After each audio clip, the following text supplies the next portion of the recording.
हिंसा क्रोध ओ अहंकार जीवन करे छारखार। हिंसा गर्व अहंकार कहा गोटे छोटिया विषय कहूछि मन देई शुणंतु। थरे देवता मानकर कोषाध्यक्ष कुबेर निज पाखरे संचित अमाप धन संपत्ति कारणरू मनरे अभिमान होइगला। एही अहंकार रे से प्रेरित होई भगवान शिवंक पाखरे पहुँचिले।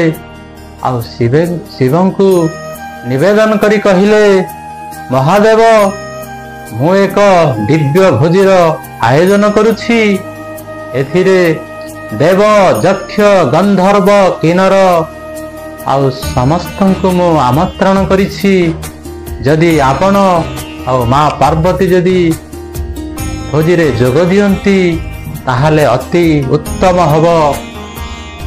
महादेव कुबेरंकर कथा बुझी पारिले आउ कहिले, गणेश आमर प्रतिनिधित्व करिवे। भोजीर आयोजन हला। गणेश निर्धारित समय रे भोजीरे जोग देले। से पहुँचीबा क्षणी कुबेरंकु कहिले, मते भारी भोक लागुछि, मते भोजनर व्यवस्था कराई दियंतु। कुबेर खाद्य परसिबा आरंभ कले। भगवान गणेश गोटिए गोटरे गोटिए व्यंजन खाई शेष करने लगिले। चाहू चाहू कुबेरंकर कोषागार खाली हेबाकु लागिला।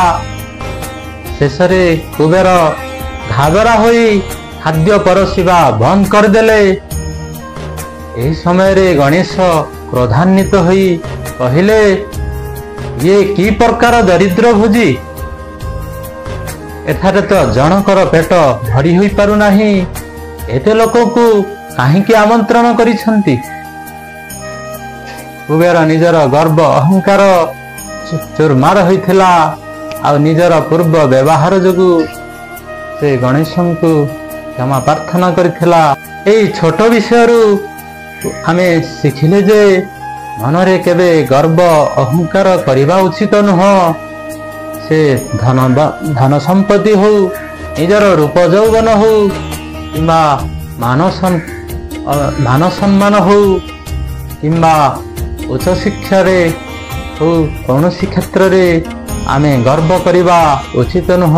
काहेकि ना गर्व अहंकार दिने आमर पतनर कारण होई थाए। से समस्तंको अनुरोध, यदि ए विषयटी आपनकु प्रेरणादायक यदि नीति शिक्षा होई थाए ताहले आमर चैनल को लाइक सब्सक्राइब करने को अनुरोध।